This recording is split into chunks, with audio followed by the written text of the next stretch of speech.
E aí, pessoal, vamos então para o bloco 2 da nossa aula. E aqui a gente inicia a parte de hermenêutica constitucional. Tá? Aqui a gente vai ver duas coisas muito importantes para as provas em relação à hermenêutica constitucional. Os métodos de interpretação da Constituição e os princípios de interpretação da Constituição, chamados postulados normativos. Tá? Bem, então a gente vai iniciando aqui pela parte dos métodos de interpretação da Constituição. Mas antes de eu falar para vocês, abordar, explicar aqui os métodos, eu falei o quê? Que a gente vai ver métodos e princípios, tá?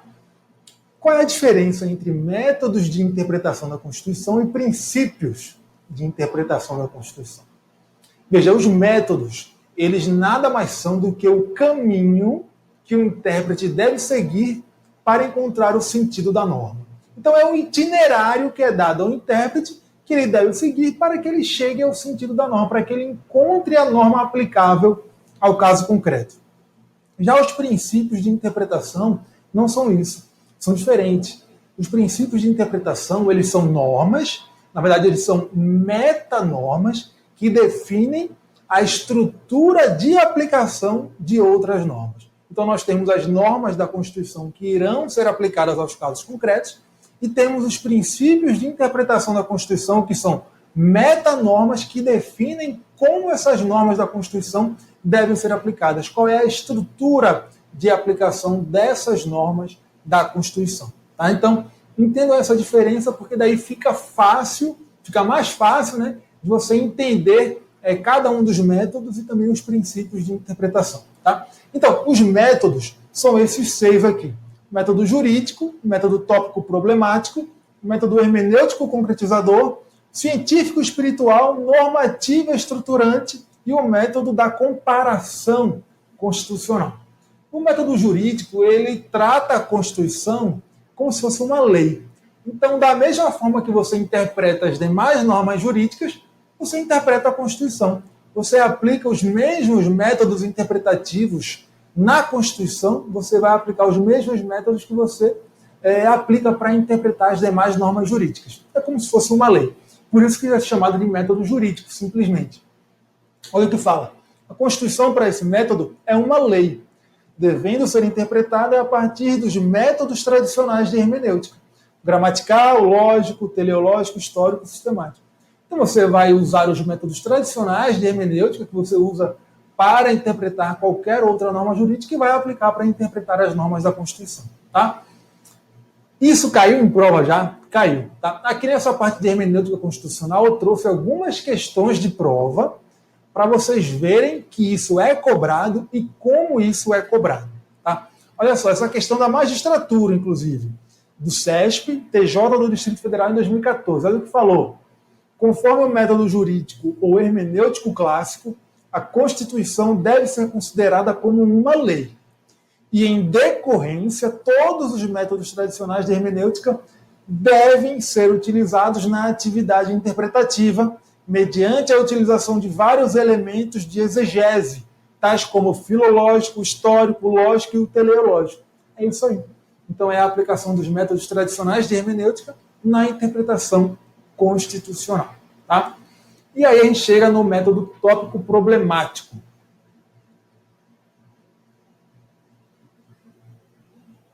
Que nada mais é do que um método da tópica. É o método da tópica aplicado na interpretação constitucional. O que é esse método? Esse método, você já deve ter ouvido falar nele, como aquele método em que o intérprete parte do problema para a norma. Então, o caminho percorrido pelo intérprete, quando ele utiliza o método da tópica, ou o método tópico problemático, é esse. Primeiro, ele diz como ele quer resolver o problema, ele parte do problema, e depois ele vai em busca da norma que vai dar fundamento a essa decisão, a forma como ele decidiu esse problema. É por isso que se diz que ele parte do problema para a norma. Existe aí uma primazia à solução do problema. Não se dá primazia à mais adequada interpretação da Constituição. A primazia aqui é o problema. O intérprete quer resolver o problema de forma justa. Então, primeiro ele diz, eu quero resolver esse problema dessa maneira. Depois ele vai em busca de uma norma da Constituição, de um sentido da Constituição que dê fundamento àquele problema. E como é que ele faz isso? Como é que ele faz essa ligação entre o problema e a norma constitucional aplicável? Por meio de um topos, tá certo? Em plural é topói. O que é isso? É um argumento com validade universal. Tá? Um topos é um argumento que tem validade universal. É um argumento, é o que é chamado de lugar comum. É um argumento que você pode usar para qualquer situação. Por exemplo, a dignidade da pessoa humana. Você pode usar a dignidade da pessoa humana para justificar uma infinidade de decisões. Inclusive decisões antagônicas sobre um mesmo tema. Por exemplo, quando o Supremo Tribunal Federal julgou inconstitucional, em sede de habeas corpus, a criminalização do aborto no primeiro trimestre da gestação. E um dos fundamentos foi a dignidade humana da mulher. Mas, se o tribunal quisesse decidir a questão de outra forma, né, pela constitucionalidade da criminalização do aborto em qualquer período da gestação, ele poderia usar o mesmo argumento, a dignidade humana, para dizer que está protegendo a dignidade humana do feto. Então perceba que é um argumento que tem validade para qualquer situação. Tá? E o intérprete, quando ele se vale desse método, ele sabe de uma coisa. Ele sabe o quê? Que a Constituição, como a gente já viu, ela tem uma linguagem que tem um alto grau de abstração. Tem uma baixa densidade. Então, isso é fácil. Isso permite com facilidade, que o intérprete com facilidade manipule a Constituição para dar a ele a solução que ele quiser para qualquer problema. Então, veja que esse alto grau de abertura da Constituição acaba sendo encarado em alguns métodos de interpretação, no caso o método tópico problemático, como uma falha, uma fraqueza no texto da Constituição. O texto da Constituição tem essa fraqueza que permite que ele seja manipulado. Tá? Estou falando dessa maneira para que vocês consigam compreender melhor o que eu estou dizendo. Isso já foi cobrado em prova também de carreira jurídica. No caso aqui foi uma prova de delegado, que, olha só o que falou, o método de interpretação da Constituição, que por considerá-la um sistema aberto de regras e princípios, propõe que se deve encontrar a solução mais razoável para determinado caso jurídico, partindo-se da situação concreta para a norma, é denominado método tópico problemático. A assertiva correta do CESP também. Tá? O CESP adora cobrar hermenêutica constitucional. Tá? Cobra bastante princípios de interpretação, cobra bastante também a partir dos métodos de interpretação constitucional. Tá? Seguindo, a gente tem aqui o método hermenêutico concretizador. Tá? Alguns chamam de método concretizante. E nesse método, o intérprete percorre o caminho inverso ao caminho que ele percorre no método da tópica, no método tópico problemático. A gente viu o quê? Primeiro, que o método de interpretação da Constituição é o caminho percorrido pelo intérprete. A gente viu também o quê? Que no método tópico problemático, o caminho do intérprete é primeiro resolver o problema e depois buscar o sentido da norma, a norma que vai dar fundamento àquele problema, a solução do problema. Já no método hermenêutico concretizador, o caminho do intérprete é o contrário. Primeiro ele busca a norma, ele descobre qual é o sentido daquela norma constitucional e depois ele vai para a solução do problema. Aí ele vai dizer se o problema pode ser resolvido de uma forma ou de outra, de acordo com o sentido da norma que ele já encontrou, antes de se debruçar sobre o problema. Tá certo? Então veja, esse método é aquele em que o intérprete parte da norma para o problema. E tem uma palavra-chave para quando aparecer em prova você saber que é esse método, que é essa aqui, ó, círculo hermenêutico. Como assim? É que quando o intérprete ele vai buscar o sentido da norma, o que ele considera? Ele considera o próprio texto da norma, só que ele considera também o quê? As suas pré-compreensões de mundo, os seus preconceitos, as suas experiências anteriores, e considera também o quê? O contexto em que ele está inserido. E ele fica em um círculo, partindo do texto da norma para esse contexto que ele está inserido, e suas pré-compreensões de mundo, e seus preconceitos, suas experiências passadas, e volta para a norma. Analisa novamente a norma. Depois ele volta para analisar o contexto que está inserido, volta depois para a norma. Então é um círculo hermenêutico. Ele é um movimento circular. Alguns chamam de movimento pendular, né? Porque seria como um pêndulo, que ele fica indo de um lado para o outro. Alguns chamam de pendular, outros de circular. Então é um círculo hermenêutico como está representado aqui. Ele parte do texto da norma para o contexto, depois ele volta para o texto da norma, analisa novamente, depois volta a analisar o contexto que ele está inserido, volta para o texto da norma até chegar a uma conclusão. Tá? Passando aqui para o método científico espiritual. Veja, esse método ele considera o seguinte: a Constituição, a gente inclusive já viu essa noção na aula sobre constitucionalismo, ela é um produto cultural. Ela não é um dado da natureza. Você não encontra a Constituição pronta e acabada na natureza. É o homem que produz. Então ela é um produto da cultura humana. Como produto cultural que é, ela representa os valores daquela comunidade que adotou aquela Constituição. Tá? Os valores são o quê? São os espíritos. Né? Valores quando a gente fala aqui em método científico espiritual, esses espíritos são os valores daquela comunidade. Então o intérprete ele deve encarar a Constituição dessa forma, como um produto cultural que reúne os valores daquela comunidade. E que ela funciona como um instrumento, justamente por ser um produto cultural que reúne os valores da comunidade, ela funciona como um instrumento de integração daquela comunidade. Então o intérprete, quando vai interpretar a Constituição, ele deve levar em conta os valores daquela comunidade, os valores que estão consagrados naquela Constituição, e se colocar, ele, o intérprete, no lugar de um dos integrantes daquela comunidade e considerar os seus valores. Tá bom? Isso é um método científico espiritual, que eu tenho também um exemplo de prova em que ele já foi cobrado. Olha só, essa prova aqui foi uma prova de advocacia pública, mas também é uma carreira jurídica, tá?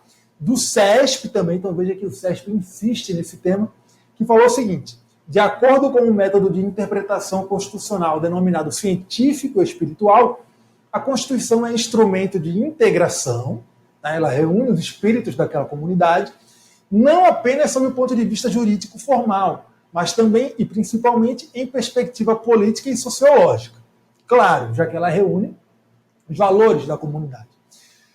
E ela é considerada como um instrumento de solução de conflitos, de construção e de preservação da unidade social. Então veja, essa ideia ela está por trás do método interpretativo científico espiritual. Daí a assertiva foi considerada verdadeira. Então é um tema, como eu falei, é um tema que está sempre aparecendo nas provas. Né? Então a gente viu uma prova de 2009, viu uma prova de 2017, que cobrou também do SESP, tá? E viu outra prova de 2014. Então você vê que ao longo dos anos esse tema permanece nas provas. Tá bom? Vamos seguindo aqui para o método normativo estruturante. O método normativo estruturante é o método que fala o seguinte: olha, só existe norma quando ela está concretizada. Tá? E interpretar a norma é concretizar. Então, o intérprete ele realiza uma atividade que concretiza a norma no caso concreto individual. Tá? E como é que ele chega a essa norma? Ele pega o texto, ele considera o texto, e ele faz um encontro desse texto com a hipótese de incidência desse texto, com a chamada situação normada, o âmbito de aplicação do texto. É o que esse método chama de situação normada. Tá? Então ele faz esse encontro. A partir desse encontro ele vai encontrar uma norma geral, o encontro do texto com a situação normada. Ele encontra a norma geral, aplicável a casos, abstratamente, e é uma norma abstrata. E aí, quando ela é aplicada a um caso concreto, ela se individualiza e é concretizada. Esse é o raciocínio desse método. Esse é o caminho percorrido pelo intérprete nesse método. Só que tem um detalhezinho nesse método. É que quando o intérprete ele faz esse encontro do texto com a situação normada, na verdade, ele considera mais do que o texto. Não é apenas o texto da norma. Segundo esse método, o texto da norma ele é o quê? Ele é meramente a ponta do iceberg. Tá? Então, ele é só um detalhe. O intérprete vai considerar muito mais do que o texto interpretado. ele vai considerar o quê? A produção doutrinária daquela comunidade, vai considerar precedentes jurisprudenciais, vai considerar todo o ordenamento jurídico e não apenas aquele diploma, aquela norma constitucional que ele está interpretando. Então é todo um contexto jurídico que é considerado quando ele faz essa interpretação. Tá? Então, quando aparecer na prova, é a ponta do iceberg, né, o texto normativo é a ponta do iceberg, você sabe que é esse método, o método normativo estruturante. Tá bom? E aí chega, o último método aqui é o método da comparação constitucional. Método da comparação constitucional. Esse método nada mais é do que a comparação entre ordenamentos, entre constituições, tá? Entre ordenamentos jurídicos constitucionais. Tá? E vem de onde? Vem da doutrina de Peter Heberle. Tá?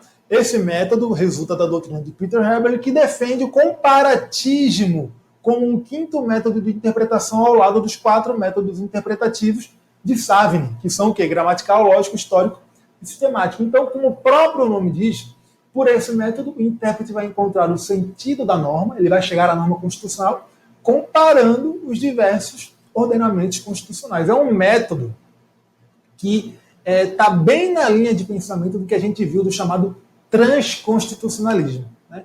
Que é o quê? É a importação de fenômenos constitucionais de outros estados para o direito constitucional interno, né? O entrelaçamento de ordens constitucionais, tá bom?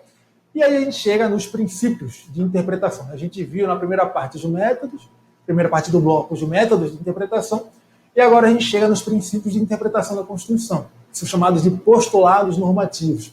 A gente já viu qual é a diferença entre os métodos e os princípios, e a gente já pode partir para a análise de cada um dos princípios. Tá?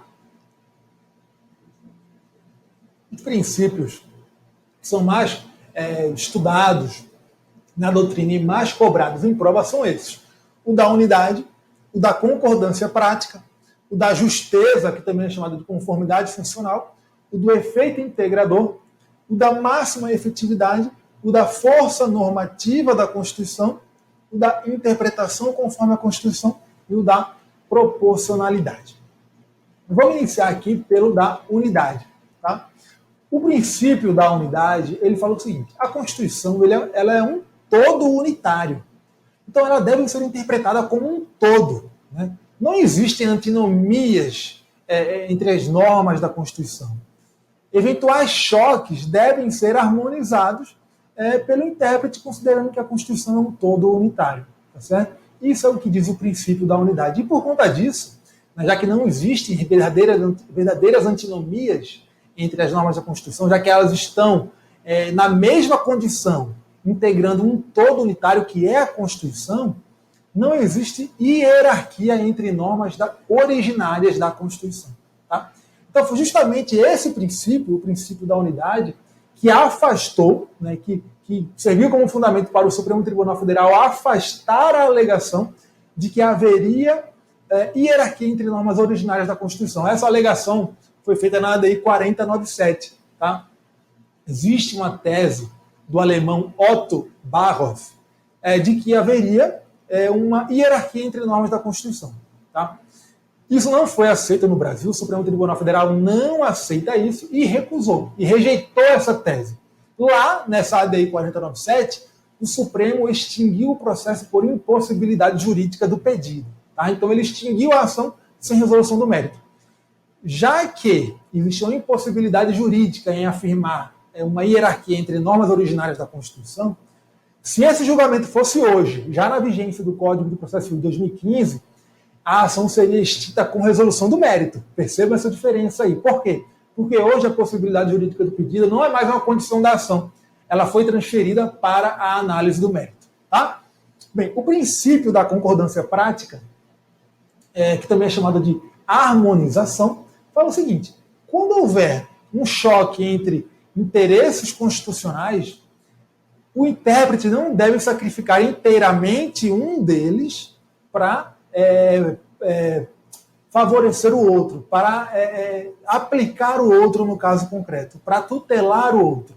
Esse método, esse princípio, ele diz que, na verdade, o intérprete, diante de um choque no caso concreto, ele deve reduzir o âmbito de aplicação de cada uma das normas constitucionais do conflito para que ambas possam ser aplicadas na medida das possibilidades fáticas e jurídicas. Tá? Só quando não for possível fazer essa ponderação, essa redução no âmbito de aplicação de cada uma das normas e tiver que uma delas, um dos interesses, ser completamente sacrificado, é que isso será feito. Mas a preferência é que não haja sacrifício total de nenhum dos interesses em conflito. Tá? Você percebe que esses dois princípios, da unidade e da concordância prática, falam em o quê? Que o intérprete deve afastar antinomias entre normas da Constituição. E qual é o detalhe para você diferenciá-los e não confundir? É que o princípio da unidade ele se aplica no campo abstrato, considerando a Constituição como uma unidade abstratamente. Tá? Já o da concordância prática, não, ele se refere a casos concretos. Haverá um choque entre interesses constitucionais, entre normas da Constituição, no caso concreto. E aí o intérprete deve o quê? Harmonizar esses interesses em conflito. Por isso que esse princípio também é chamado de princípio da harmonização. Tá bom? Bem, o princípio da justeza também é chamado de conformidade funcional. Justeza aqui não significa justiça. Significa, na verdade, ajuste. O que quer dizer isso? Quer dizer que o órgão que é incumbido da interpretação constitucional, ele deve se ajustar ao esquema organizatório de atribuições previsto na Constituição. Ele não pode ultrapassar os limites, os seus limites de atuação, quando vai realizar a interpretação da Constituição. Por exemplo, o Poder Judiciário, quando vai interpretar a norma da Constituição, ele não pode exagerar na sua atuação e acabar usurpando funções do Poder Executivo ou do Poder Legislativo. Isso é o princípio da justeza. O principal destinatário dele, claro, é o Supremo Tribunal Federal, que é o intérprete último da Constituição. Então, o Supremo, quando vai realizar a interpretação constitucional, principalmente em uma situação em que ele reconhece uma mutação, a gente ainda vai estudar o que é a alteração do conteúdo, do sentido da norma da Constituição, sem que haja uma alteração formal do seu texto, né? Principalmente em uma situação em que ele reconhece uma mutação, ele deve ter muito cuidado para não desrespeitar o esquema organizatório de atribuições previsto na Constituição. Tá? O princípio do efeito integrador, ele diz o quê? Diz o seguinte, diz que a Constituição ela é o principal instrumento de integração da comunidade. Naturalmente, a gente viu lá no método científico espiritual justamente isso, né? Que a Constituição ela retrata os valores daquela comunidade. Por conta disso, não apenas do ponto de vista jurídico, mas também do ponto de vista sociológico, ela é um instrumento que integra a comunidade, ela gera esse efeito integrador. Então, o intérprete, quando vai interpretar a Constituição, deve dar à Constituição um sentido que favoreça esse efeito de integração que ela tem na comunidade. Tá? O princípio da máxima efetividade, ele é extraído do artigo 5º, parágrafo 1º da Constituição, que a gente já viu nesta aula. Aquele dispositivo que fala que as normas que definem direitos fundamentais têm aplicação imediata. Né? Então, é desse dispositivo, artigo 5º, parágrafo 1º, que a doutrina retira, né, extrai o princípio da máxima efetividade. Esse princípio diz que na interpretação da Constituição, o intérprete deve dar à norma constitucional no sentido que lhe dê a maior efetividade possível. Tá? E aí vem o princípio da força normativa da Constituição, que, na verdade, não é bem um princípio. Né? A força normativa da Constituição é mais um apelo ao intérprete. É um apelo para que o intérprete dê à norma da Constituição, quando ele a interpreta, um sentido que favoreça a sua permanência e a sua maior efetividade. Então, veja, parece muito, né, o princípio da máxima efetividade com o princípio da força normativa. Parece. Mas o princípio da máxima efetividade ele tem uma aplicação direcionada, uma aplicação específica, digamos assim, para o campo dos direitos fundamentais. Tanto que ele é extraído de onde? Do artigo 5º, parágrafo 1º da Constituição, que se refere a normas que consagram direitos fundamentais. É por isso que esse princípio é chamado de princípio da máxima efetividade dos direitos fundamentais. Enquanto a força normativa é chamada de força normativa da Constituição, porque ela se aplica às normas constitucionais em geral, e não apenas às normas que tratam de direitos fundamentais. Tá? É com base no princípio da força normativa que o Supremo Tribunal Federal ele diz que não se deve permitir a permanência de interpretações antagônicas da Constituição. Por quê? Porque se nós temos interpretações sobre uma mesma norma constitucional que são antagônicas, isso desfavorece a força normativa da Constituição, desfavorece a permanência da Constituição. E é com base no princípio da força normativa que o Supremo admite a relativização da coisa julgada, né, que a coisa julgada contrária à interpretação constitucional dada pelo Supremo Tribunal Federal. Tá? Seguindo aqui, a gente tem o princípio da interpretação conforme a Constituição. A interpretação conforme, na verdade, ela pode aparecer de duas formas. Tá? Ou como um princípio de interpretação da Constituição, ou como uma técnica de decisão no controle de constitucionalidade. Quando a gente está no âmbito do controle de constitucionalidade, a interpretação conforme aparece como uma técnica de decisão, o que ela é? Ela pode ser utilizada como essa técnica quando? Quando nós estamos diante de uma norma que é plurissignificativa. É uma norma que pode ter vários significados. Tá? E aí o tribunal vai lá e fala o seguinte: essa norma tem vários significados, mas apenas um deles é compatível com a Constituição. E aí ele vai lá e realiza uma interpretação conforme a Constituição. Tá? Isso é muito semelhante ao que? A declaração de nulidade sem redução de texto. Qual é a diferença entre a interpretação conforme e a declaração de nulidade sem redução de texto? Ambas são técnicas de decisão no controle de constitucionalidade. E ambas envolvem normas plurissignificativas. Tá? Qual a diferença, então? É que enquanto na interpretação conforme apenas uma interpretação possível daquela norma é mantida como válida, na declaração de nulidade sem redução de texto, o intérprete diz que uma das interpretações possíveis é inválida e permite que as demais permaneçam. Então é o contrário. Tá? Percebam essa diferença aí. Bem, o que a gente precisa aqui, né, que é do nosso maior interesse, precisa estudar melhor, é a interpretação conforme como um princípio de interpretação da Constituição. E aí, como um princípio interpretativo da Constituição, o que é a interpretação conforme?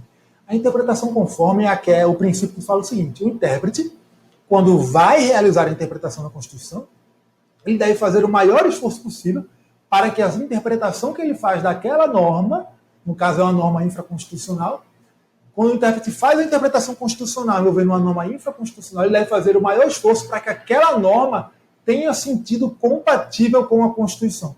Então ele só vai declarar a inconstitucionalidade em último caso, quando não houver dúvida alguma de que aquela norma é inconstitucional, quando não houver jeito algum de interpretar aquela norma como compatível com a Constituição. Tá? E, por fim, o princípio da proporcionalidade. O princípio da proporcionalidade também está inserido no âmbito da interpretação constitucional e ele acaba funcionando como um critério para nós aferirmos a validade dos atos do poder público de forma geral, tanto atos legislativos quanto atos administrativos. Tá?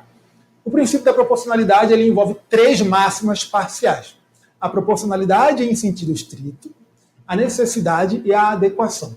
Então, para que um ato, uma norma, seja proporcional, ela deve atender cumulativamente a essas três máximas parciais. Ela deve ser necessária, ou seja, é preciso que não haja nenhum outro meio menos gravoso capaz de atingir aquela finalidade. Tá?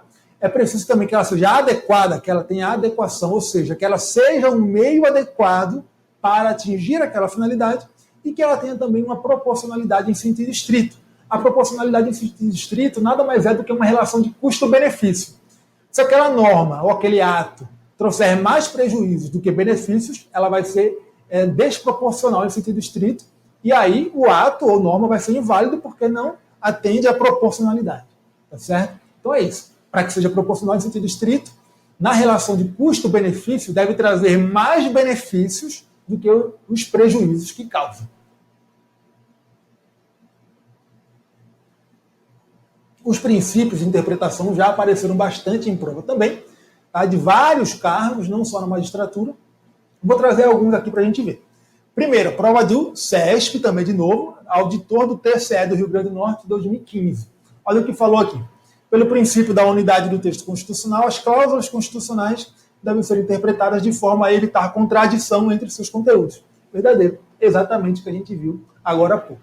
né? Seguindo, prova CESP também, AGU, Advogado da União, 2015. Olha o que falou aqui. De acordo com o princípio da unidade, a interpretação das normas constitucionais deve ser feita de forma sistemática, afastando-se aparentes antinomias entre as regras e os princípios que as compõem. Razão porque não devem ser consideradas contraditórias a norma constitucional que veda o estabelecimento de distinção pela lei entre brasileiros natos e naturalizados e a norma constitucional que estabelece que determinados cargos públicos devam ser privativos de brasileiros natos. Correto também, tá? O gabarito aqui da banca foi o verdadeiro. A gente ainda vai estudar essa questão das diferenciações entre brasileiros natos e naturalizados, tá? Na aula sobre nacionalidade. A Constituição permite que haja esse tratamento diferenciado mesmo. Seguindo, outra questão, CESP, tá? Dessa vez de 2018, na Procuradoria do Município de Manaus, cargo de procurador do município, a questão falou o seguinte: caso uma norma comporte várias interpretações e o Supremo afirme que somente uma delas atende aos comandos constitucionais, disse que houve interpretação conforme. É isso que a gente viu, né? No caso aqui, a interpretação conforme aparece como uma técnica de decisão, não como um princípio interpretativo, tá? Agora é uma prova da Carlos Chagas, né, da Artesp 2017.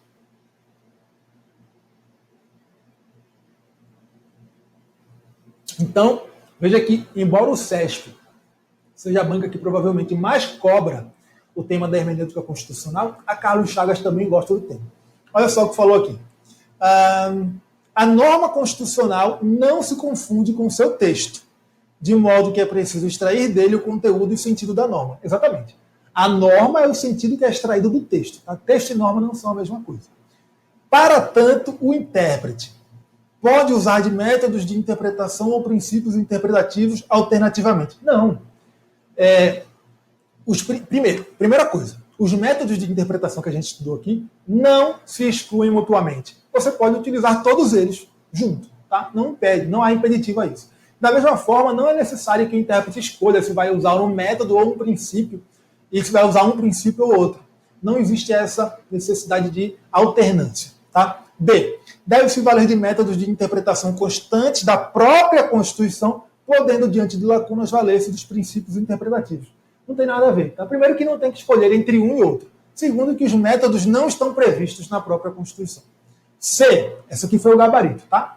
Pode-se valer dos princípios interpretativos, como o princípio da máxima efetividade, que confere à norma constitucional o sentido que lhe dê maior eficácia. Exatamente. Foi o que a gente acabou de ver, tá? E letra D. Deve-se valer dos princípios interpretativos, como o princípio da unidade, que indica a hierarquia entre as normas constitucionais para a orientação do sentido a prevalecer. É o contrário, né? O princípio da unidade diz que não há hierarquia entre as normas constitucionais, tá? Notadamente entre as normas originárias da Constituição. Se for um conflito entre uma norma originária e uma norma que foi inserida por uma emenda constitucional, pode haver inconstitucionalidade da norma que decorre da emenda, se ela violar alguma cláusula pétrea ou se ela for formalmente inconstitucional, tá? Item E. Demanda interpretação com base no princípio da unidade a fim de identificar a única interpretação válida para o caso. Isso aqui não é o princípio da unidade. É o princípio da interpretação conforme, que na verdade, nesse caso aqui, não é nenhum princípio, é uma técnica de decisão, né, no controle de constitucionalidade. E para finalizar, uma prova da DPE, Defensor Público do Amazonas, de 2018. Prova recente, então, é da FCC também, a Carlos Chagas. Então a gente vê que na Carlos Chagas o tema da hermenêutica também aparece, tá?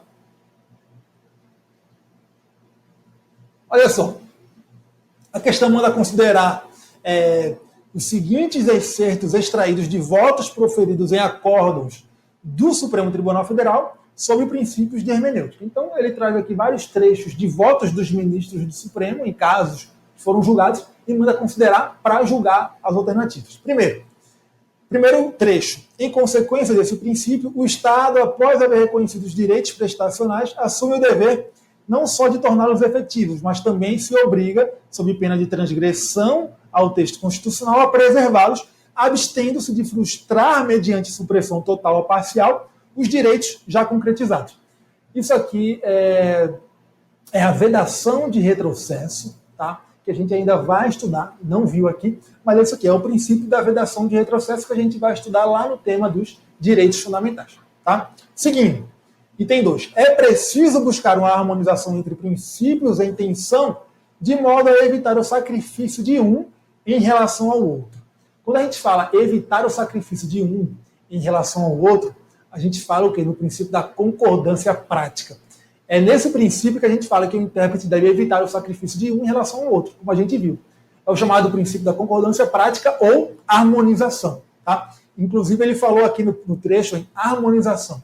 Por essa expressão, você já mata que é o princípio da concordância prática. Tá? O último item aqui fala que essa tese, a de que há hierarquia entre normas constitucionais originárias, dando asa à declaração de inconstitucionalidade de umas em face de outras, se me afigura incompatível com um sistema de Constituição rígida. Na atual Carta Magna, na atual Constituição, compete ao STF, principalmente à guarda da Constituição, o que implica dizer que essa jurisdição lhe é atribuída para impedir que se desrespeite a Constituição como um todo, e não para, com relação a ela, exercer o papel de fiscal do poder constituinte originário, a fim de verificar se este teria ou não violado os princípios de direito suprapositivo que ele próprio havia incluído no texto da mesma Constituição. Então o Supremo falou o seguinte, olha, eu sou fiscal da Constituição, eu guardo a Constituição. Eu não sou fiscal do exercício do poder constituinte originário, que é quem cria a Constituição, que é quem elabora as normas originárias da Constituição. Então veja, ele fala aqui nesse trecho que não há hierarquia entre normas originárias da Constituição. Você já sabe que isso aí é o princípio da unidade. Né? Então, olha, o gabarito aqui foi letra B. Né? Os trechos transcritos referem-se respectivamente aos princípios da proibição de retrocesso, como a gente viu, concordância prática ou harmonização, tá? E unidade da Constituição, item B. Tá? Então, é um tema que aparece bastante em prova, é muito importante, por isso que foi importante a gente ter uma aula só para isso. Tá bom? É isso aí. Valeu, galera, e até a próxima aula. Né?